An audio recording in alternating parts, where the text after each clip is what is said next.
오늘 10번째 역경을 이기게 하시는 하나님이에요.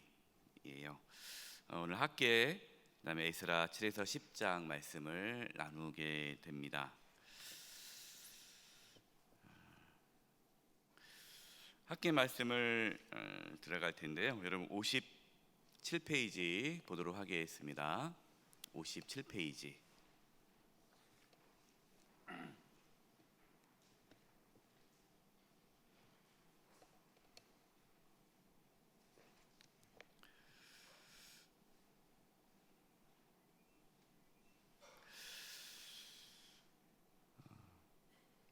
하나님께서 학개와 스가랴 선지자를 보내주셨죠.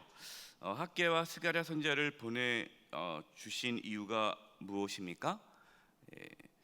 성전, 이스라엘 백성들이 이제 1차 포로 귀환을 하고 하나님의 성전을 재건을 하죠. 이제 재건을 하는데 여러 가지 방해가 있습니다. 그래서 성전 재건을 멈추게 되죠. 성전을 건축하는 것을 멈추게 됩니다. 몇 년 동안 멈추게 되죠? 16년 동안 성전이 재건이 멈추게 돼요.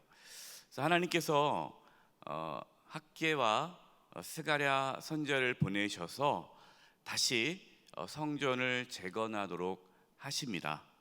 그래서 오늘 말씀은 이제 학개를 통해서 하나님께서 어떻게 이스라엘 백성들에게 말씀하셨는지, 무엇을 말씀하셨는지 이 부분을 함께 나누려고 합니다. 학개 선지자를 통해서 우리가 알 수 있는 것은 하나님의 뜻 있지 않습니까? 하나님의 뜻과 하나님의 계획, 그것을 우리를 통해서 하나님은 이루시기를 원하시는데 그것에 대한 장애물이 있잖아요. 방해가 있지 않습니까? 이걸 이제 역경이라고 하는데 이 역경을 이제 이기고 극복하고 하나님의 뜻을 이루어가는 삶에 대해서 오늘 이제 말씀을 나누게 됩니다. 57페이지 학개의 뜻은요, 이제 축제라는 뜻이에요. 그래서 이제 이러한 의미가 있습니다. 성전을 재건하면서 다시 이제 이스라엘 백성들이 하나님 앞에 절기를 드리고 예배가 회복되어지는 어느 부분이죠. 이 절기라는 부분도 이 축제와 연결되어 있습니다. 그래서 하나님께 다시금 이스라엘 백성들 포로 귀환해서 성전을 재건하면서 다시금 하나님 앞에 기쁨으로 나아갈 수 있게 하기 위해 또 선지자를 보낸 거죠. 그래서 학개라는 이름에는 축제라는 의미가 있습니다. 학개에서 핵심 메시지를 보면요,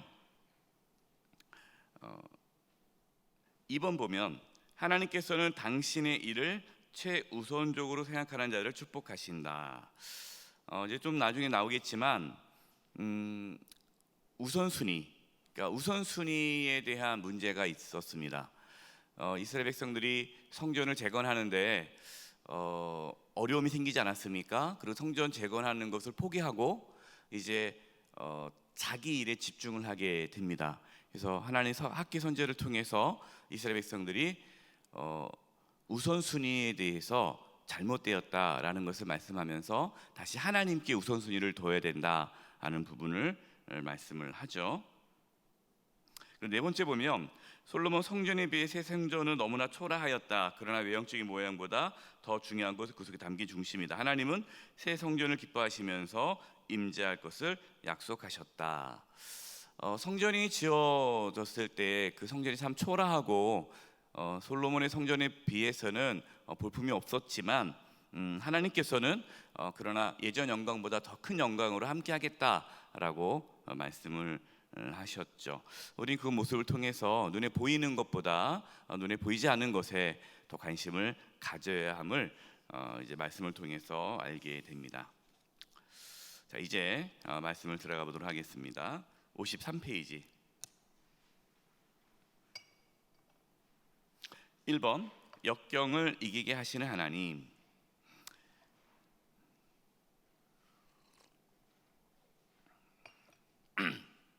우리 같이 한번 읽어보겠습니다. 시작. 하나님은 어떠한 역경도 이기게 하십니다. 상황의 문제가 아니라 역경을 이기는 믿음이 없는 것이 문제입니다. 하나님은 역경을 이기게 하시면서 하나님의 뜻을 이루어 가십니다. 하나님의 뜻을 이루는 데 있어서 어떠한 역경도 두려워하지 않고 이겨 나갈 수 있기를 바랍니다. 우리가 인생의 어떤 삶을, 우리가 그냥 인생을 살아가는 데 있어서 역경이 찾아올 수도 있죠. 그냥 내 인생의 어떤 인생의 고난과 환난, 그거를 우리가 겪을 수가 있습니다. 근데 오늘 말씀은 뭐냐면요, 하나님의 뜻을 이루어 가는 데 있어서 찾아온 역경이에요. 그냥 나 혼자 살다가 역경이 찾아오는 것이 아니라 하나님의 뜻, 하나님의 뜻을 이루기 위해 살았는데 하나님의 뜻을 이루는 그 과정 속에서 역경이 찾아온 거예요. 그럴 때 많은 분들은 그냥 하나님의 뜻을 이루는 것을 포기하죠. 예를 들어서 하나님께서 우리에게 어떠한 직분을 주셨습니다. 한종 직분을 주셨죠. 또 우리에게 어떠한 또 교회 직분을 주셨어요. 뭐 구역 지도자라든가 또 여러 가지 뭐 찬양대 교사 또 기타 등등 우리에게 각자의 또 사명을 주십니다. 그런데 그 일을 하다가 낙심되고 어려운 일이 생기면 중간에 포기한다는 거예요. 여러분 혹시 그래 본 적 없으세요? 하나님께서 나에게 주신 어떤 사명이 있는데 하다가 힘들어, 마음에 안 들어, 또 낙심돼, 또 상처받았어, 여러 가지 이유로, 건강상의 문제로, 또 어떤 집안의 개인의 문제로 여러 가지 어떤 어려움으로 인해서 하나님께서 나에게 주신 그 사명을 잘 감당하지 않고 중간에 포기해 본 적은 없으십니까? 우리 가운데 그런 부분이 있다면 오늘 말씀을 통해서 다시금 힘을 얻을 수 있기를 바라요. 그러니까 이스라엘 백성들이 하나님의 성전을 건축하면서 이 어려움을 겪었을 때에 낙심되고 그냥 포기해 버린 거예요.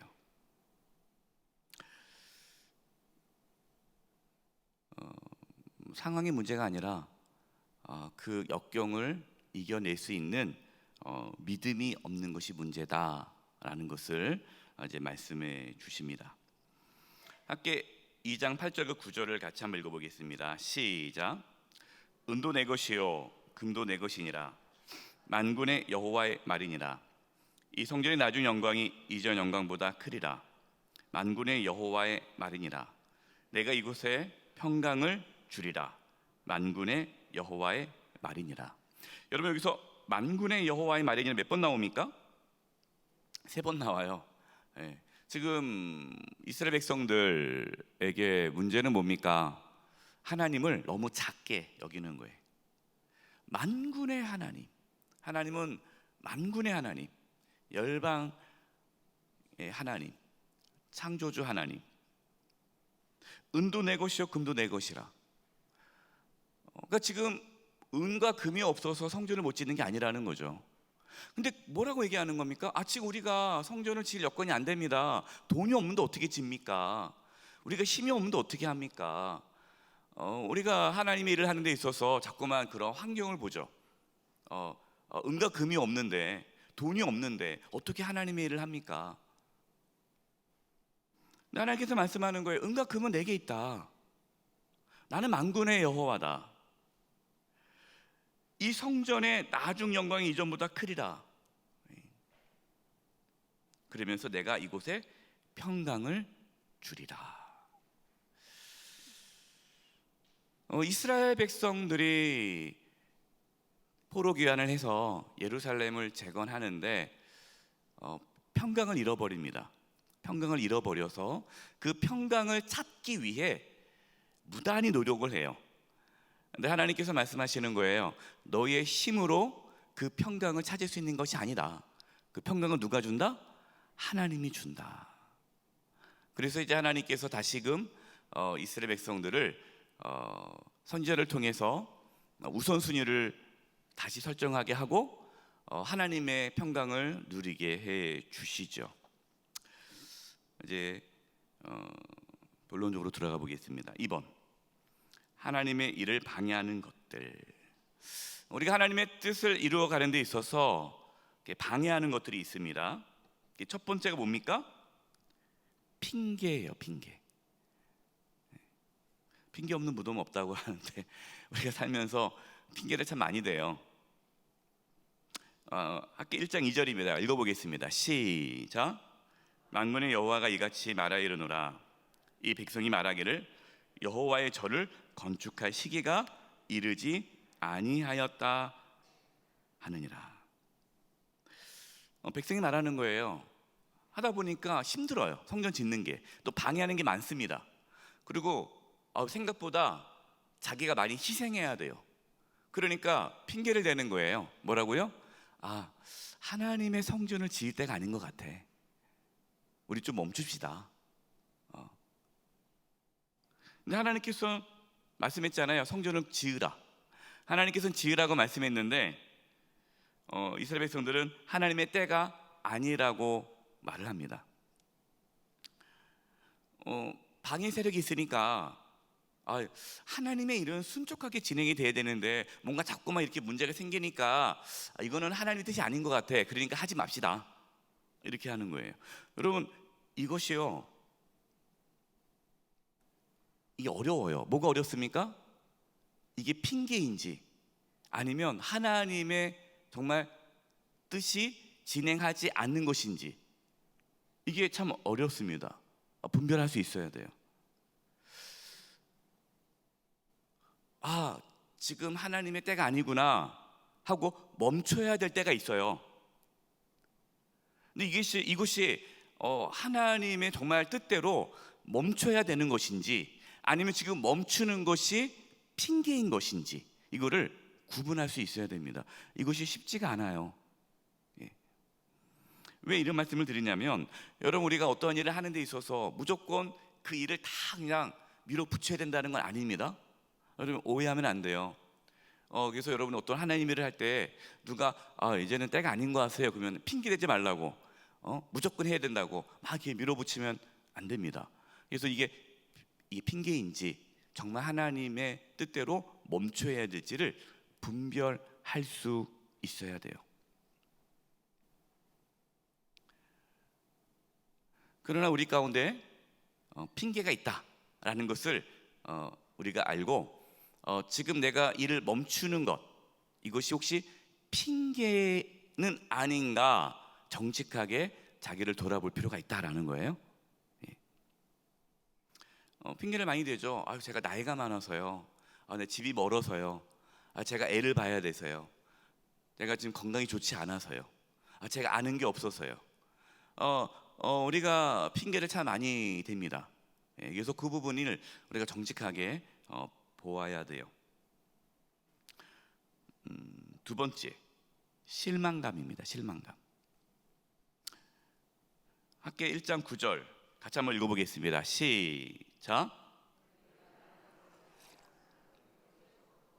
너희가 그것을 집으로 가져갔으나 내가 불어 버렸느니라. 너희가 많은 것을 바랐으나 두려워 적었고, 이게 뭐냐면요, 이제 이스라엘 백성들이 포로 귀환을 하지 않습니까? 이제 바벨론에서 내려놓고 정말 예루살렘을 재건하기 위해서 왔단 말이에요. 근데 생각했던 것보다도 어려운 거예요. 많은 것을 바랬습니다. 내가 예루살렘으로 가면 하나님께서 축복해 주시겠지? 그런데 생각보다 내가 원하는 것만큼 이게 생활에 안정이 되지 않는 거예요. 이런 분들이 있어요. 교회에서 이거 같이 일을 합시다. 구역장으로 같이 해주세요. 또 교사 해주세요. 찬양대 해주세요. 또 교회에 여러 가지 일이 있는데 봉사 같이 해주세요. 또 이제 직분을 받지 않습니까?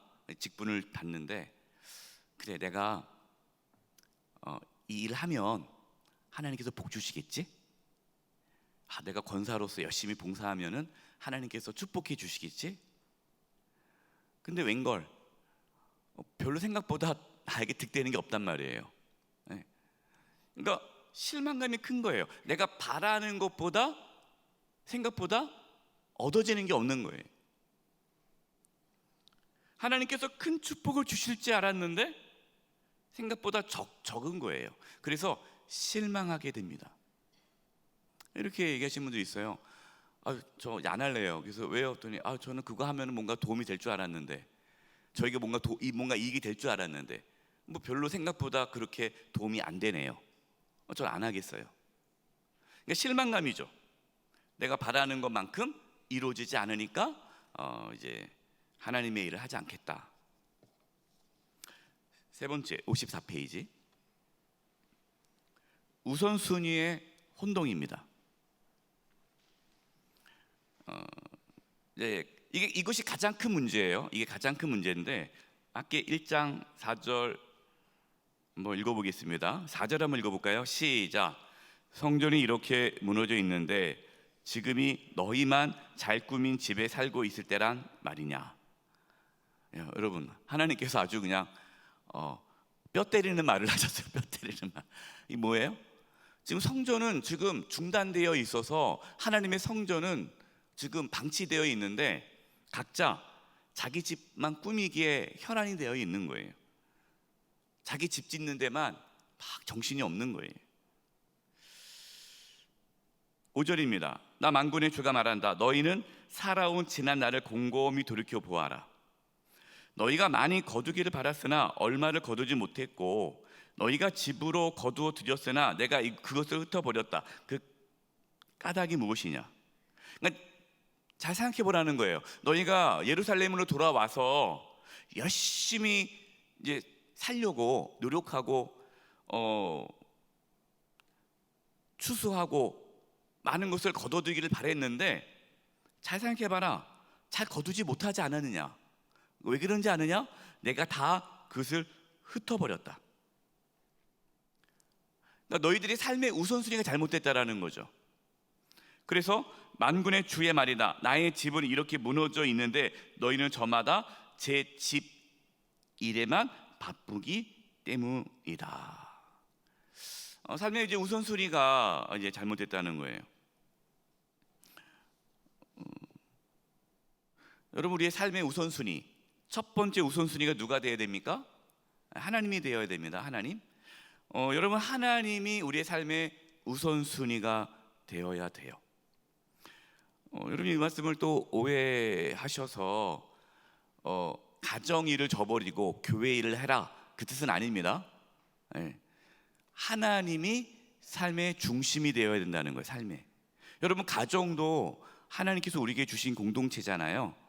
그렇기 때문에 뭐 교회 일이 먼저냐, 뭐 집안일이 먼저냐, 이걸 말하는 게 아니에요. 하나님이 먼저라는 거예요. 내 삶의 중심에 하나님이 중심이 되어야 된다는 거예요. 하나님이 중심이 되지 않으면 돈이 내 삶의 우선순위가 되고, 내 꿈이 우선순위가 되고, 하나님이 아닌 다른 어떤 사람이 우선순위에 올라가게 되면 어떻게 됩니까? 네 번째, 피폐한 삶을 산다라는 거예요. 아까 1장 6절, 10절, 11절. 우리 6절에 같이 읽어보겠습니다. 시작. 너희는 씨앗을 많이 뿌려도 얼마 거두지 못했으며, 먹어도 배부르지 못하며, 마셔도 만족하지 못하며, 입어도 따뜻하지 못하며, 품꾼이 품삯을 받아도 구멍난 주머니에 돈을 넣음이 되었다. 여러분, 제 목소리 잘 들리시나요? 저는 이게 제 소리가 잘 안 들려서, 제가 지금 목이 안 좋은 상태라 잘 이렇게 목소리가 안 나오게 됐습니다. 그래서 좀 잘 이렇게 올려주시면 좋겠어요. 씨앗을 많이 뿌려도 거두지 못해요. 먹어도 배부르지 못해요. 마셔도 만족하지 못해요. 구멍난 주머니에 돈을 넣음이 되어도다. 내가 열심히 일하고 뭔가 많이 거둬들이는 것 같은데 뒤돌아보면은 남는 게 없고, 그런 분들이 있어요. 정말 열심히 사는데 뭔가 이렇게 나는 이렇게 열심히 사는데 왜 이러지? 물론 여러분 오해하지 마세요. 열심히 살아도 가난한 이유가 우리의 우선순위가 100%다 잘못되었다라고 말할 수는 없죠. 그러나 상당 부분은 우리의 삶의 우선순위가 잘못되어지면 피폐한 삶을 삽니다. 10절 보세요. 그러므로 너희 때문에, 누구 때문에? 너희 때문에. 너희가 뭐 때문에? 너희가 삶의 우선순위가 잘못되었기 때문에 하늘은 이슬을 그치고 땅은 소출을 그쳤다. 내가 땅 위에 가뭄을 들게 하였다. 산 위에도 곡물과 새 포도주와 기름 위에도 밭에도 나는 모든 것 위에도 사람과 짐승 위에도 너희가 애써서 길러 온갖 위에도 가뭄이 들게 하였다.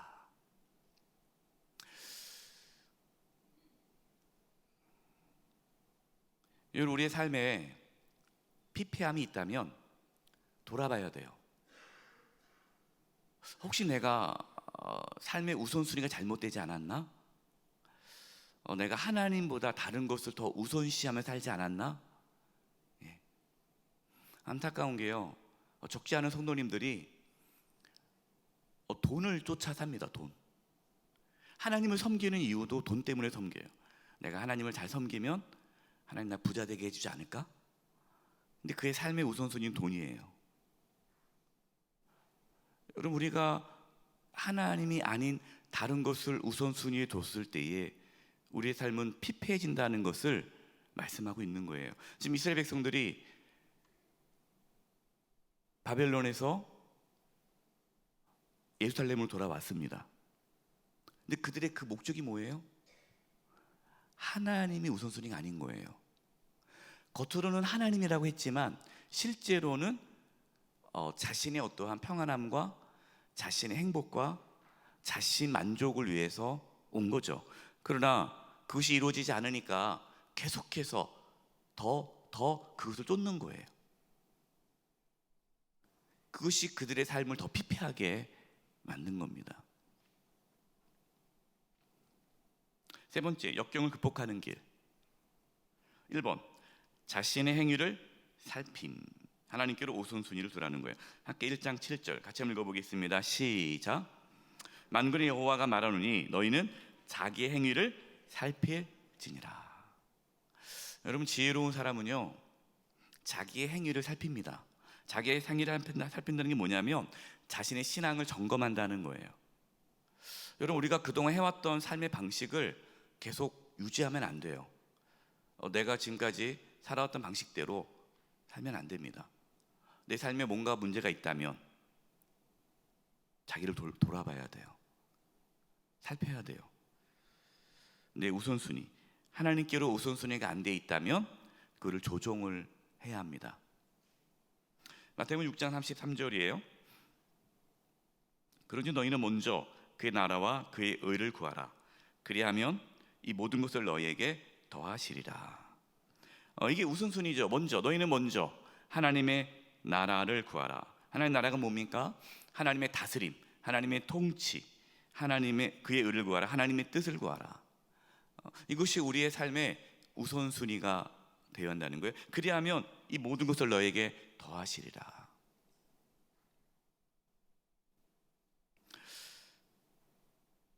이렇게 말씀을 드려도요, 그래도 목사님, 그래도 어떻게 그렇게 해요? 그래도 먹고 사는 게 중요하죠. 그래도 뭐 하나님이 뭐 돈 주시는 건 아니잖아요. 아무리 말씀을 드려도 끝까지 우선순위를 안 바꾸시는 분들은 어쩔 수가 없어요. 그러면 피폐한 삶을 사는 거예요. 그러나 믿음으로 정말 내가 하나님 앞에 결단하고 하나님께 내 삶의 우선순위를 두고 살아가는 자에게는 그 피폐한 삶이 벗어나고 풍요롭게 됩니다. 두 번째, 주어진 상황에서 최선을 다하라라는 거예요. 솔로몬의 성전과 비교하지 말라는 거예요.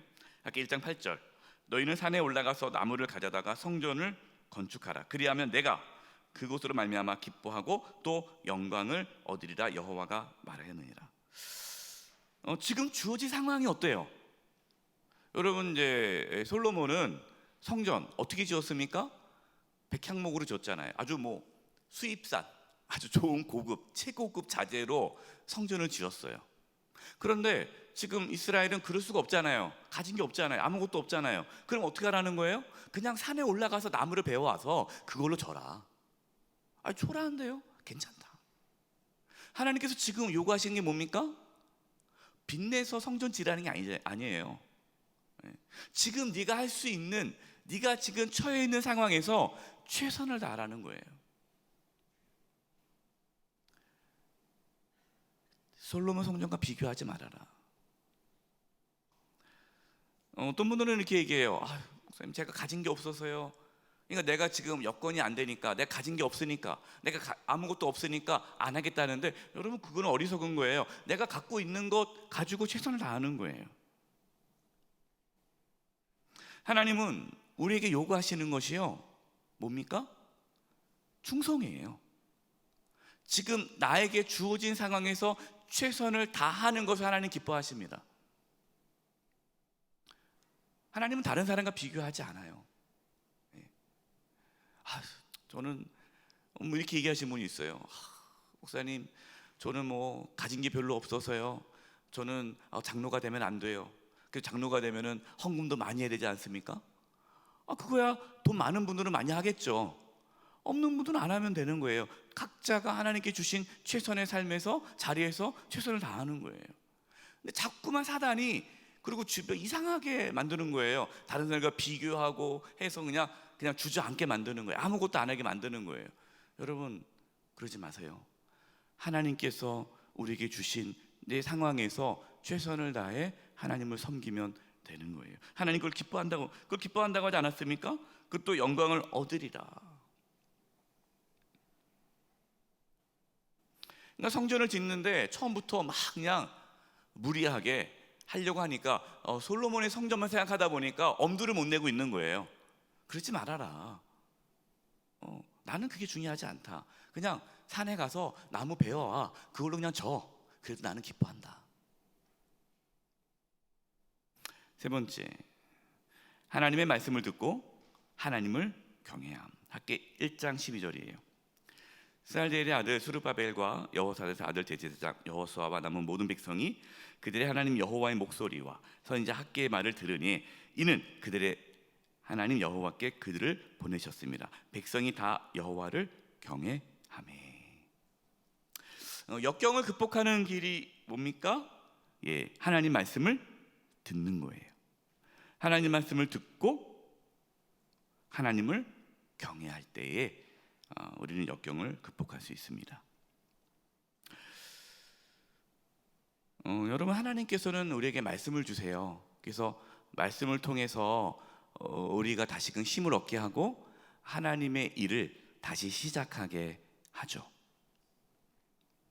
네 번째, 이 부분이 이제 중요하게 됩니다. 하나님께서 마음에 감동을 주심, 하나님의 은혜를 받아야 함.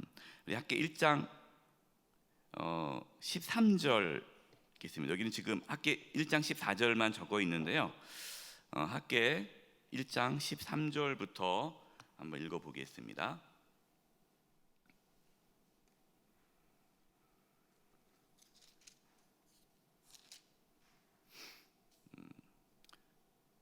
구약성경 1310면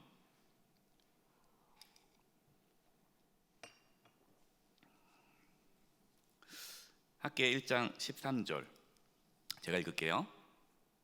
그때에 여호와의 사자 학계가 여호와의 위임을 받아 백성에게 말하 이르되 여호와가 말하노니 내가 너희와 함께 하노라 하니. 지금 하나님께서 첫 번째 주신 말씀이 뭡니까? 내가 너희와 함께 하노라.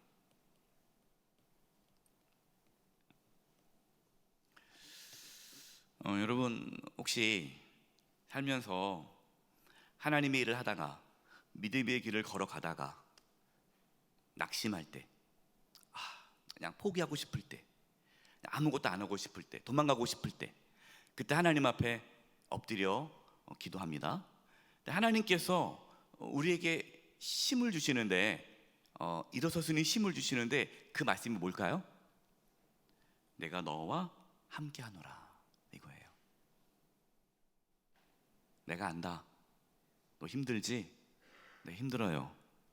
그래, 내가 너와 함께 있단다.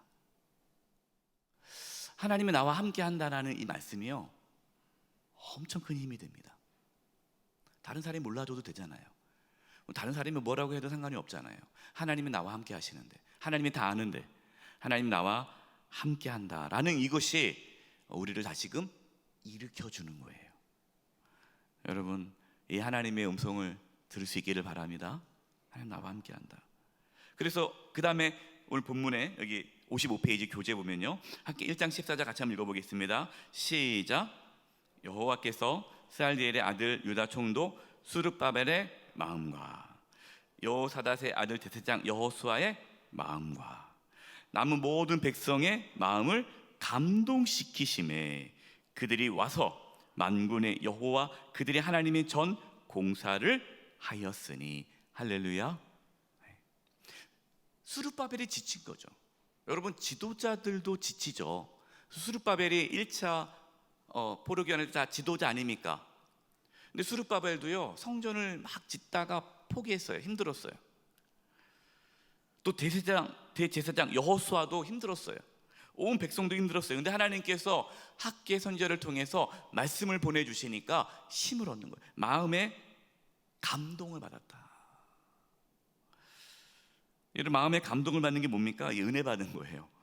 그래서 여러분, 하나님의 일은요, 은혜 받아야 할 수 있어요. 예, 여러분, 하나님의 은혜를 듬뿍듬뿍 받아 하나님께서 우리에게 주신 사명을 잘 감당하기를 바랍니다. 예, 우리에게 주신 한중 집분 은혜 받아야 돼요. 은혜 받아야 하나님의 일을 할 수 있어요. 그랬더니 하나님의 전 공사를 하였으니, 멈춰졌던 16년 동안 멈춰졌던 하나님의 공사가 다시 시작되는 거예요. 다섯 번째, 영적 자존감이 회복됩니다. 학개 2장 3절 4절 보겠습니다. 우리 3절을 읽어보겠습니다. 시작. 너희 가운데 남아있는 자 중에서 이 성전의 이전 영광을 본 자가 누구냐? 이제 이것이 너희에게 어떻게 보이느냐? 이것이 너희 눈에 보잘것 없지 아니하냐. 그러니까 솔로몬의 성전을 보았던 사람들은 이 성전이 너무나 보잘것 없어 보이지 않느냐? 초라하지 않겠느냐? 그러지 말아라. 4절 보세요. 그러나 여호와가 이르노라, 수룹바벨아 뭐할지어다? 스스로 굳세게 할지어다. 스스로 굳세게 할지어다. 여호사밧 아들 대제사장 여호수아야 또 스스로 굳세게 할지어다. 여호와의 말이니라. 이 땅의 모든 백성들아 스스로 굳세게 하여 일할지어다. 세 번 반복하죠. 스스로 굳세게 하여 일할지어다. 내가 너희와 함께 하노라. 만군의 여호와의 말이니라. 여러분, 학개 2장 5절을 같이 한번 또 보겠습니다. 학개 2장 5절이에요.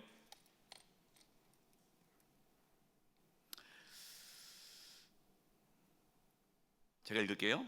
너희가 애굽에서 나올 때에 내가 너희와 언약한 말과 나의 영이 계속해서 너희 가운데 머물러 있나니 너희는 두려워하지 말지어다. 그러니까 너희가 애굽에서 나올 때부터 지금까지 내가 너희를 한 번도 버린 적이 없다. 하나님의 영이 너희와 함께한다. 두려워하지 말아라.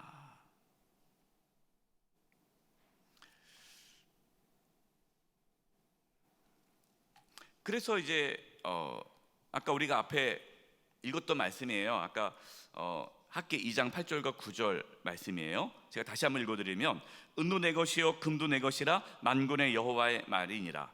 이전에 나중 이 성전이 나중 영광이 이전 영광보다 크리라. 만군의 여호와의 말이니라. 내가 이곳에 평강을 주리라. 만군의 여호와의 말이니라. 이 말씀을 이제 하나님께서 하신 것이죠. 그래서 우리는 영적 자존감을 회복해야 돼요. 영적 자존감.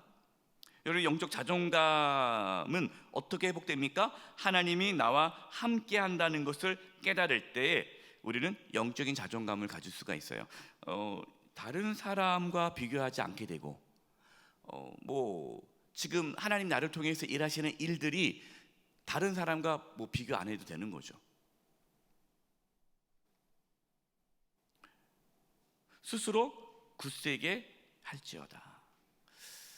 여러분 스스로 굳세게 하시기 바랍니다. 여러분 스스로 굳세게 해서 하나님께서 주신 사명을 우리는 이어가야 돼요. 여섯 번째, 넘어진 것을 기억하는 거예요. 과거의 실패를 기억하는 겁니다. 학기 2장 15절 읽어보겠습니다. 시작. 이제 원하건대 너희는 오늘부터 이전 곧 여호와의 전에 돌이 돌 위에 놓이지 않았던 때를 기억하라. 여기서요 중요한 단어가 나와요. 중요한 단어는 뭘까요? 오늘부터예요. 오늘부터. 오늘부터.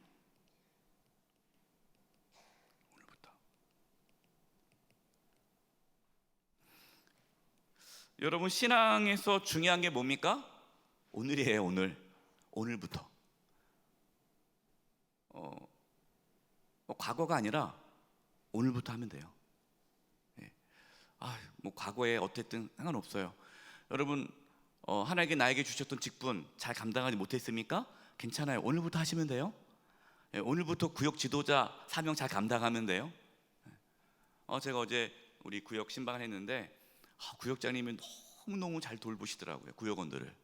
너무너무 기뻤습니다. 우리 구역 지도자분들 오늘부터 잘하시면 돼요. 오늘부터 잘하면 돼요. 우리에게 직분을 주셨습니까? 한족 직분 주셨습니까? 오늘부터 잘하면 돼요. 근데 오늘부터 뭘 하는 거예요? 여호와의 전에 돌이 돌 위에 놓이지 않았던 때, 이 때가 어느 때입니까? 16년 동안 성전이 중단되었을 때, 그때를 기억하라는 거예요. 내가 여러 가지 어려움으로 인해서 우선순위가 잘못되어서 여러 가지 상황 때문에 성전이 중단되었잖아요. 그 성전이 중단되었고 또 그때 각자의 삶에 피폐함이 있지 않았습니까? 그 피폐함, 이것들을 기억하라는 거예요.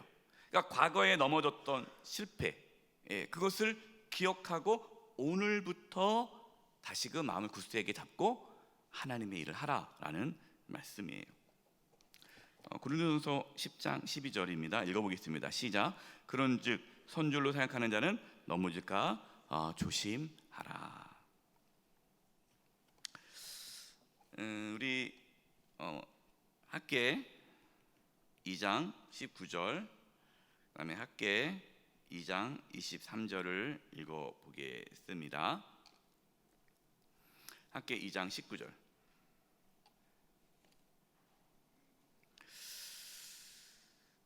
자, 읽어보겠습니다. 시작. 곡식 종자가 아직도 창고에 있느냐? 포도나무, 무화과나무, 석류나무, 감람나무의 열매가 맺지 못하였느니라. 그러나 오늘부터는 내가 너에게 복을 주리라. 과거에 네가 아무것도 없었느냐? 괜찮다. 오늘부터 내가 이제 복을 주겠다. 왜요? 오늘부터 내가 하나님 앞에 우선순위를 삼는 순간 하나님의 복이 임한다. 23절입니다. 여러분 학기 마지막 구절이에요. 마지막 구절. 학기 마지막. 학기는 1, 2장밖에 없으니까 2장 23절 마지막 구절을 읽어보겠습니다. 시작. 만군의 여호와가 말하노라. 스알디엘의 아들 내 종 스룹바벨아, 여호와가 말하노라. 그날에 내가 너를 세웠고 너를 인장으로 삼으리니 이는 내가 너를 택하였음이니라. 만군의 여호와의 말이니라 하시니라. 아멘. 여러분 이 말씀이 저와 여러분에게 주신 말씀이에요. 하나님께서 저와 여러분을 어떻게 했다고 말씀하고 있습니까? 택했다라는 거예요. 하나님 저와 여러분을 택하셨습니다. 두려워하지 말고 오늘부터 하나님 우선순위를 삼고 살아간다면 여러분 우리의 삶에 하나님께서 우리를 통해서 하나님의 뜻을 이루실 거예요. 여러분 포기하지 마세요. 좌절하지 마세요. 하나님 내가 가진 것도 없고 지금 몸도 아프고 나이가 이렇게 들었는데 제가 뭘 할 수 있겠어요? 그냥 살다가 갈게요. 그런 마음 절대 가지시면 안 돼요. 하나님이 나를 택했고 제가 이제 오늘부터 최선을 다해 주님을 위해 살겠습니다. 내가 하나님께 우선순위를 두며 다시 살겠습니다. 무너진 데를 세우겠습니다. 주여 나를 굳건하게 해주시고 나의 감동을 주셔서 이제 하나님 부르시는 그날까지 사명을 감당케 주시옵소서. 그렇게 담대히 나가는 저와 여러분 되시길 바랍니다. 그 다음에 이렇게 성전이 지어졌어요. 그리고 성전이 지어진 지 몇 년이 지납니까? 약 58년이 지납니다. 성전이 지어지고 나서요, 이제 학계가 이제 다 사명 끝나고 나서 58년이 지났습니다. 1차 포로 귀환 이후 약 80년이 지나요. 하나님께서 2차 포로 귀환을 허락하십니다. 80년이 지나서 누구를 통해? 에스라를 통해. 왜요? 성전은 재건됐는데 이스라엘 공동체가 죄악 가운데 무너져가고 있어요. 그래서 하나님은 다시 에스라를 통해서 이스라엘 공동체를 회복하기 위해 에스라를 보냅니다. 이것이 에스라 7장부터가 포로 2차 귀환의 말씀이에요. 에스라 1장부터 6장까지는 에스라 시대가 아니라 수르바벨 시대의 말씀이었고요. 에스라 7장부터 실제로 에스라가 이스라엘 백성들을 2차 포로 귀환할 때 지도자로 이끌어왔던 상황입니다. 그래서 55페이지 보시면 공동체를 회복하시는 하나님, 에스라 7장 6절 한번 읽어보겠습니다. 에스라는 앞부분에 있어요. 역대하 다음에 있습니다. 그래서 제가 우리 같이 성경 공부를 성경 순서가 아니라 역사 순으로 지금 우리가 성경을 읽고 있는 거예요. 그래야 헷갈리지 않으니까 에스라 7장 6절 읽겠습니다.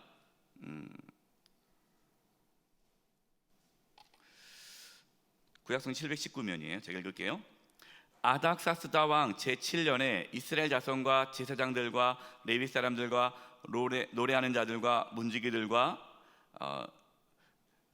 느디딤 사람들 중에 몇 사람이 예루살렘으로 올라올 때에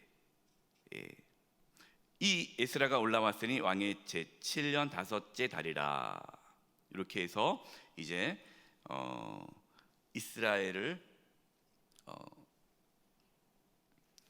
아닥사스 제7년에 이제 이스라엘 백성들하고 2차 포로 귀환을 합니다.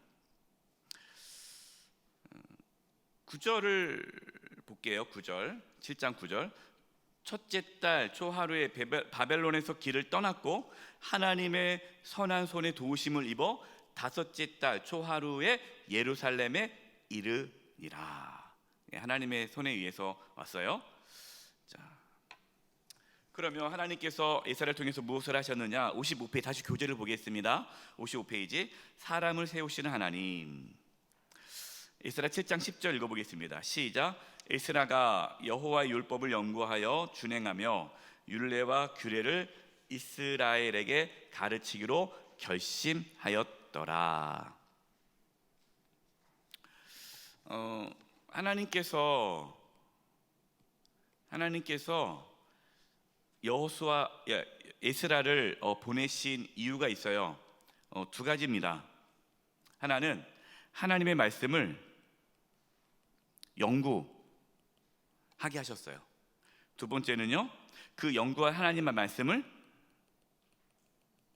가르치게 하셨습니다.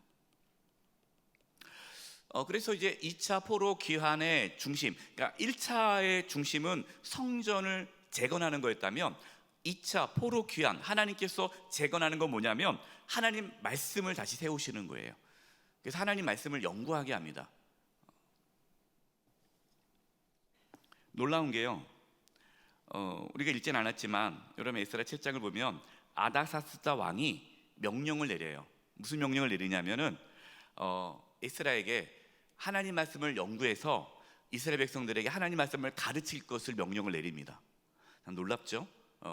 이방 왕을 통해서 그 일을 하게 하고, 그 다음에 아닥사스다 왕이 조서를 내려서 이 모든 일을 다 도우도록 에스라를 도와주도록 다 명령을 내립니다. 에스라 7장 25, 26절을 한번 읽어보겠습니다.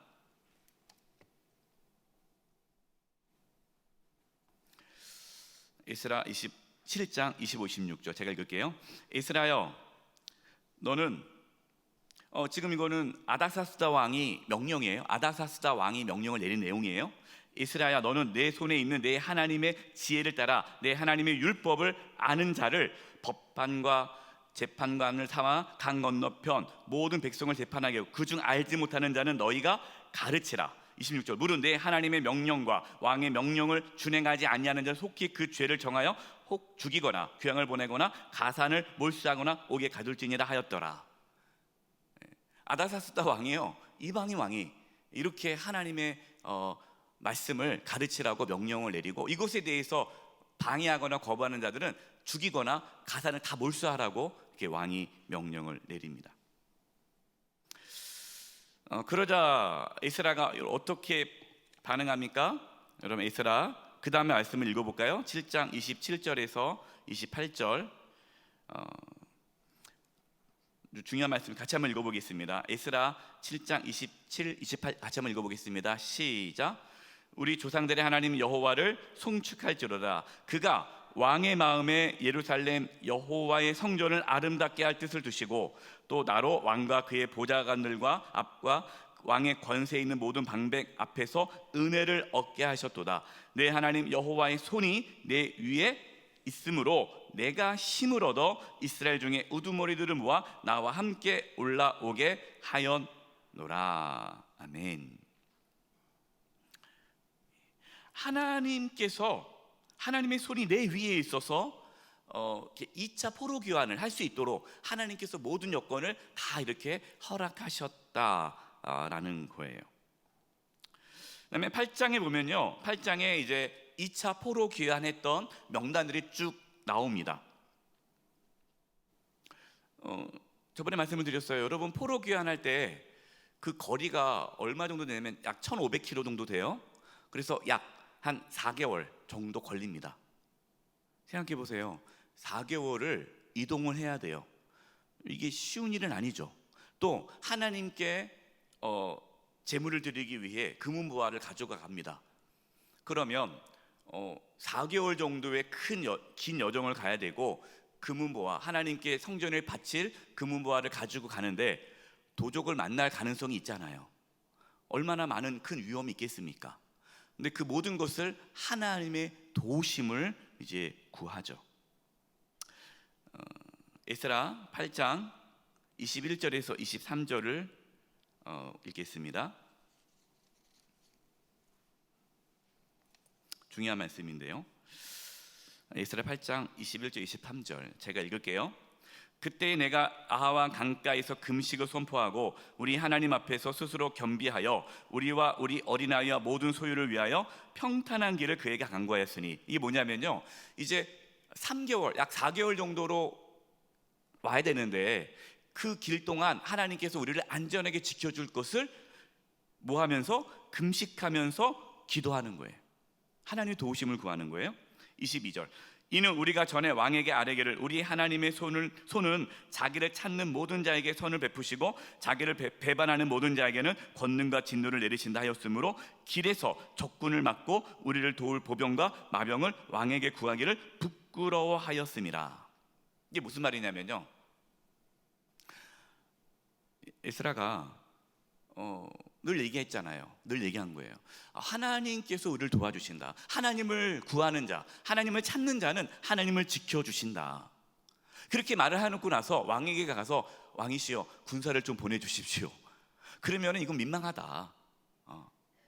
그러니까 우리는 왕에게 가서 군사를 요청하지 않고 우리가 하나님 앞에 금식하며 정말 하나님의 약속대로 우리를 지켜주옵소서라고 기도한다라는 거예요.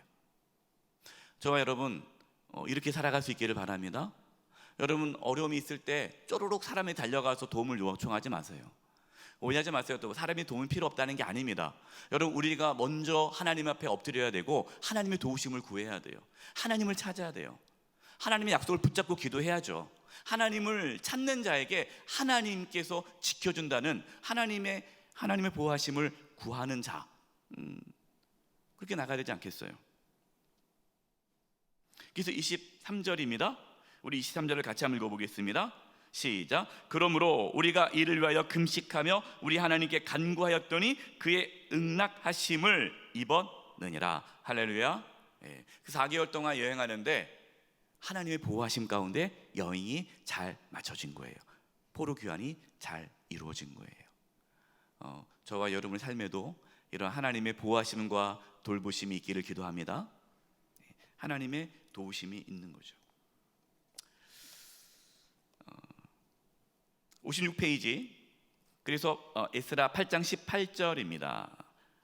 같이 한번 읽어보겠습니다. 시작. 우리 하나님의 선한 손에 도우심을 입고 그들이 이스라엘 손자 레위의 아들 말리의 자손 중에 한 명철한 사람을 데려오고 또 세레비야와 그 아들과 형제 18명과 쭉 나오는데, 그러니까 이스라엘은 고백하는 거예요. 하나님의 선한 손에 도우심을 입어서 2차 포로 귀환이 잘 이루어졌다라고 고백하고 있는 겁니다. 저와 여러분의 삶에 하나님의 선한 손에 도우심이 있기를 바랍니다. 우리는 그렇게 살아가요. 그런데 안타까운 게 있어요.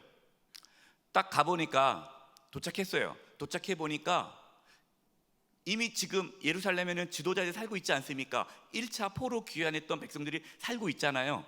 그런데 어떤 일이 벌어지고 있어요? 지도자들의 죄악이 있는 거예요. 이것이 에스라 9장 1절과 2절입니다. 이 일 후에, 이 일이 뭡니까? 이제 이스라엘 백성들이 2차 포로 귀환을 했어요. 딱 예루살렘 도착해 보니까 방백들이 내게 나와 이르되 이스라엘 백성과 제사장들과 레위 사람들이 이 땅 백성들에게서 떠나지 아니하고, 그러니까 이 땅 백성들에게 떠나지 않았다는 말이 뭐예요? 이방인들에게 떠나지 아니하고 가나안 사람들과 헷 사람과 브릿 사람과 여부 사람과 암몬 사람과 모압 사람들과 애굽 사람들과 아모리 사람들의 가증한 일을 행하여 그들의 딸을 맞이하여 아내와 며느리를 삼아 거룩한 자손이 그 지방 사람들과 서로 섞이게 하였는데 방백들과 고관들이 이 죄에 더 윽뜸이 되었다 하는지라.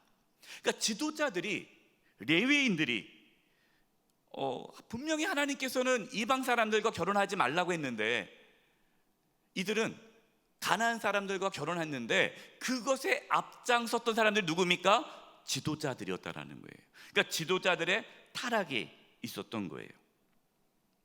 이것을 에스라가 알자 어떻게 합니까? 회개합니다. 에스라 9장 3절 5절 6절 같이 한번 읽어보겠습니다. 시작. 내가 이 일을 듣고 속옷과 겉옷을 찢고 머리털과 수염을 뜯으며 기가 막혀 앉으니 저녁 제사를 드릴 때 내가 근심 중에 일어나서 속옷과 겉옷을 찢은 채 무릎을 꿇고 나의 하나님 여호와를 향하여 손을 들고 말하기를 나의 하나님이여 내가 부끄럽고 낮이 뜨거워 감히 나의 하나님을 향하여 얼굴을 들지 못하오니 이는 우리 죄악이 많아 정수리 넘치고 우리 허물을 커서 하늘에 미침이니이다. 하나님 앞에 회개하는 거예요. 근데 여러분, 에스라는요 지금 지도자들이 하나님 앞에 죄를 범한 것을 자기의 죄로 여기고 자신이 회개하는 거예요. 민족의 죄를 끌어안고 회개하는 겁니다. 에스라 10장 1절 같이 읽어보겠습니다. 시작. 에스라가 하나님의 성전 앞에 엎드려 울며 기도하여 죄를 자복할 때에 많은 백성이 크게 통곡하며 이스라엘 중에 백성의 남녀와 어린아이 큰 무리가 그 앞에 모인지라. 회복은요 회개로 이루어집니다. 회개로. 에스라가 하나님 앞에 울며 기도하며 회개할 때에 그 회개 운동이 일어난 거죠. 여러분, 우리의 삶에 회개가 있기를 바랍니다. 여러분, 회개하지 않으면 하나님의 회복은 없어요. 우리는 다른 사람을 비난하긴 좋아하죠. 판단하기 좋아하죠. 여러분, 에스라는요 지금 지도자들에게 정죄하거나 판단하지 않았어요. 회개했습니다. 본인이 회개했어요. 우리가 이 민족의 죄악을 놓고 회개할 수 있기를 바랍니다. 여러분, 회개가 뭡니까? 결단이죠. 에스라 10장 11, 12절 읽어보겠습니다. 시작. 이제 너희 조상들의 하나님 앞에서 죄를 자복하고 그의 뜻대로 행하여 그의 지방 사람과 이방 여인을 끊어버리라 하니 모든 회중이 큰 소리로 대답하여 이르되 당신의 말씀대로 우리가 마땅히 행할 것이니이다. 아멘. 여러분, 회개가 뭡니까? 잘못했습니다, 이게 아니에요. 그 잘못한 행위를 끊어버리는 게 회개예요. 끊어버리는 거예요. 그래서 어떻게 끊었습니까? 이들이 이방 여인과 결혼했는데 그 이방 여인을 다 보내버렸어요. 이방 여인과 낳은 아이까지 다 보내버립니다. 여러분, 이거 엄청난 결단 아닙니까? 예. 근데 그렇게 해야 하는 거예요. 왜? 그것을 내버려 두면 그 죄가, 그것이 계속해서 공동체를 무너뜨리니까 완전히 끊어버리는 거예요. 여러분, 지금도 끊임없이 사탄은 우리를 은밀한 죄 가운데 우리를 잡아두죠. 끊어버려야 됩니다. 이것이 회개예요. 우리 안에 혹시 끊어버려야 할 죄가 있다면 여러분 과감히 끊으시기 바랍니다. 결단하시고 끊으시고, 그리고 다시금 하나님 앞에 새롭게 설 때에 하나님의 역사가 나타나게 됩니다. 이 시간 우리 합심해서 기도하겠습니다. 오늘 말씀을 통해서 하나님께서는 우리의 삶을 통해 하나님의 뜻을 이루어가기를 원하십니다. 그런 여러 가지 역경을 만났을 때 중간에 포기하지 않고 끝까지 하나님께 주신 사명을 감당하기를 기도했으면 좋겠습니다.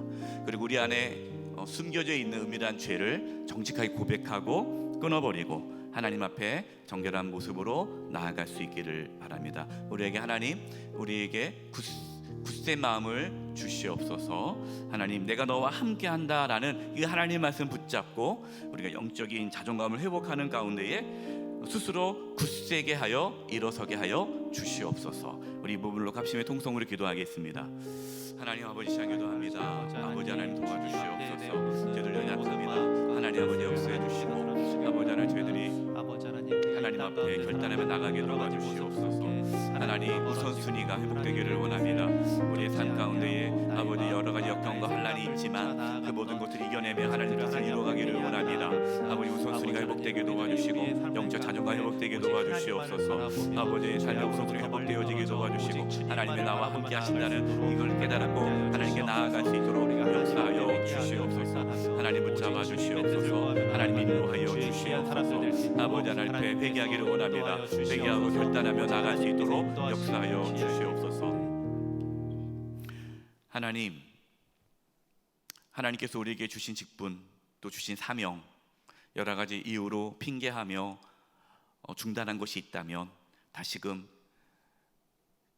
마음을 굳게 하여 순종하며 나아갈 수 있도록 도와주시옵소서.